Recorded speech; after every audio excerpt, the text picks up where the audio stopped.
दोस्तों वीडियो शुरू करने से पहले मैं उन सभी परिवारों को नमन करता हूं, उन सभी वीर सपूतों को नमन करता हूं जिन लोगों ने मुझे बचाने के लिए, आपको बचाने के लिए, इस देश के लिए अपना बलिदान दे दिया। दोस्तों आज के सेशन पे हम बात करेंगे कि इतिहास में हमसे क्या गलतियां हुई हैं जिसकी वजह से हमें आज ये दिन देखना पड़ रहा है। आज के सेशन में हम ये भी बात करेंगे कि गलवान घाटी में ऐसी प्रॉब्लम हुई क्यों, और आज के सेशन में हम ये भी बताएंगे एंड में कि हम ऐसा क्या कर सकते हैं कि हम चाइना को स्ट्रेट एंड फॉरवर्ड मैसेज दे सकें। प्यारे दोस्तों नमस्कार, मेरा नाम है आयुष्मान त्रिपाठी और आप सभी का मेरे चैनल द लिबरल पंडित में बहुत बहुत स्वागत है। दोस्तों भी रिसेंटली जो गलवान नदी में जो कॉन्फ्लिक्ट हुआ है वो कोई आम कॉन्फ्लिक्ट नहीं था। दोनों तरफ कैजुअलिटीज़ हुई हैं। इंडिया के 20 जवान शहीद हो गए हैं, वहीं हमारे जवानों ने चाइनीज़ सोल्जर्स को भी मार दिया है जिनकी संख्या 43 बताई जा रही है। गलवान नदी इतनी ज़्यादा इंपॉर्टेंट क्यों है और इसके पीछे क्या रीज़न है कि दोनों देश पीछे नहीं हट रहे, इसके बारे में हम बात करेंगे। सबसे पहली बात मैं आपको ये बता दूं कि गलवान नदी है कहाँ पर। गलवान नदी LAC जो है लाइन ऑफ एक्चुअल कंट्रोल के बीच में पड़ती है, जो कि स्ट्रैटेजिक इंपॉर्टेंस रखती है, तभी ये दोनों देश पीछे नहीं हट रहे हैं। ना ही भारत पीछे हट रहा है, ना ही चाइना पीछे हट रहा है। यहाँ पर 8 चेक पोस्ट हैं, 8 चेक पोस्ट, जिसमें चाइना और इंडिया ने दोनों ने ये एग्रीमेंट साइन किया था कि हाँ 8 चेक पोस्ट पर दोनों देशों के आर्मीज प्रेजेंट रहेंगे, या फिर ये कहिए कि 8 चेक पोस्ट पर दोनों देश गश्त लगा सकते हैं।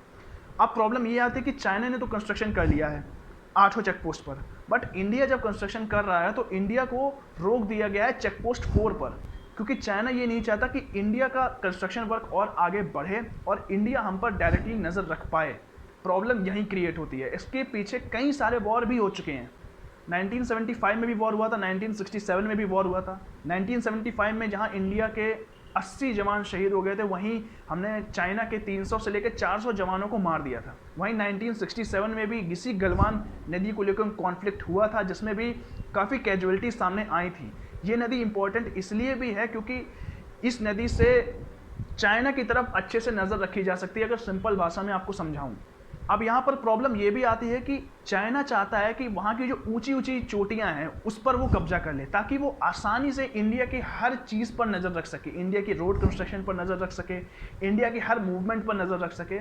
इसीलिए वो ऊंची ऊंची पोस्ट पर अपना कब्जा जमाना चाहता है, जिसकी वजह से ही अभी गलवान नदी में जो कॉन्फ्लिक्ट हुआ, जिसमें हमने अपने 20 जवान खोए और हमने चाइना के भी 43 सोल्जर्स को मार दिया है, इसी कॉन्फ्लिक्ट, इसी चीज़ को लेके हुआ कि कौन कितना ऊपर जा सकता है, कौन कितनी ऊंची चेक पोस्ट पर कब्जा कर सकता है।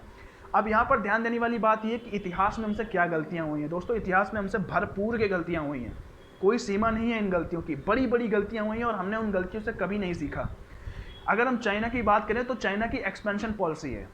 साउथ चाइना सी को आप देख लीजिए, वहाँ पर भी एक्सपेंशन पॉलिसी लागू की है उसने। US हो गया, ऑस्ट्रेलिया हो गया, जापान हो गया, वियतनाम हो गया, ये सारे देश एक तरफ से उसको मना कर रहे हैं, बट साउथ चाइना सी में वो पीछे नहीं हटा। वहीं वो इंडिया के साथ भी करना चाह रहा है, इंडिया की भी ज़मीन को हड़पना चाह रहा है। दोस्तों सबसे बड़ी गलती और सबसे बड़ा गंदा नारा है ये कि हिंदी चीनी भाई भाई।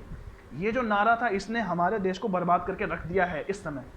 ये जो नारा है, इसी नारे का हम रिजल्ट आज तक भुगत रहे हैं, हिंदी चीनी भाई भाई। दोस्तों अब बात कर लेते हैं कि हमसे इतिहास में क्या गलतियाँ हुई हैं। दोस्तों इतिहास में हमसे भरपूर की गलतियाँ हुई हैं। हिंदी चीनी भाई भाई से लेके जो UN की सीट है, इन सारी चीज़ों को मैं छोटे टर्म में अगर आपको समझाऊं तो मैं ये बताना चाहता हूं कि हिंदी चीनी भाई भाई के नारे के चक्कर में हमने एक्साई चीन को जन्म दे दिया, तिब्बत का पूरा इलाका उन्हें गिफ्ट कर दिया।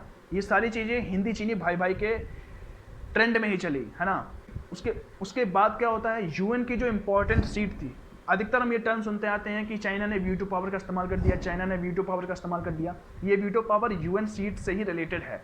जिसके पास UN सीट है उसके पास वीटो पावर है। अगर सिंपल टर्म में आपको मैं समझाऊं तो इंडिया के खिलाफ चाइना ने कई बार वीटो पावर का इस्तेमाल किया है।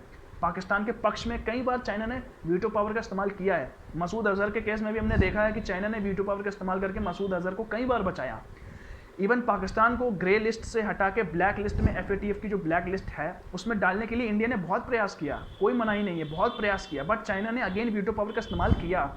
तो इन सारी चीज़ों को देखना होगा। तो चाइना क्या करता है, यही सारी चीज़ें हमारे खिलाफ इस्तेमाल करता है। अब हम क्या कर सकते हैं इस बारे में हम बात करते हैं। दोस्तों ऐसी कई चीज़ें हैं जो हम कर सकते हैं यार। हम बहुत सारी चीज़ों को निगलेक्ट कर सकते हैं, एज अ मैसेज क्रिएट कर सकते हैं चाइना के लिए। हम बहुत सारे एप्लीकेशन इस्तेमाल करते हैं, टिकटॉक इस्तेमाल करते हैं, शेयरिट इस्तेमाल करते हैं, UC ब्राउज़र एप्लीकेशन इस्तेमाल करते हैं। हम इन सभी चाइनीज़ एप्लीकेशंस को बाइकआउट कर सकते हैं यार। आपको लगता होगा कि यार मेरे बाइकआउट करने से क्या हो जाता है, बहुत फ़र्क पड़ता है। एक अनुमान के हिसाब से टिकटॉक चाइना को हर महीना 100 करोड़ रुपए कमा के देता है। 100 करोड़ रुपए बहुत होते हैं भाई। तो ये सारी चीज़ें ध्यान देने वाली हैं यार। हम चाइनीज़ एप्लीकेशन इस्तेमाल करते हैं, चाइनीज इलेक्ट्रॉनिक गैजेट्स इस्तेमाल करते हैं, हर चीज़ चाइना की इस्तेमाल करते हैं, ऊपर से नीचे तक चाइनीज़ इक्विपमेंट से लदे हुए हैं। हमें ये आदत छोड़नी होगी। हमें इंडियन कंपनीज़ का इस्तेमाल करना होगा। 10 रुपये बचाने के लिए हम किसी की पूरी ज़िंदगी की बचत को ख़त्म कर देते हैं। 10 रुपये बचाने के चक्कर में हम चाइनीज़ लाइट खरीद के ले आते हैं और उन्हीं 10 रुपये का इस्तेमाल चाइना गोली खरीद के हमारे ही खिलाफ करता है। ये सारी चीज़ें ध्यान देने वाली हैं। उन्हीं 10 रुपये का इस्तेमाल चाइना पाकिस्तान के पक्ष में करता है और उसी 10 रुपये से पाकिस्तान के आतंकवाद हमारे खिलाफ गोलियाँ चलाते हैं।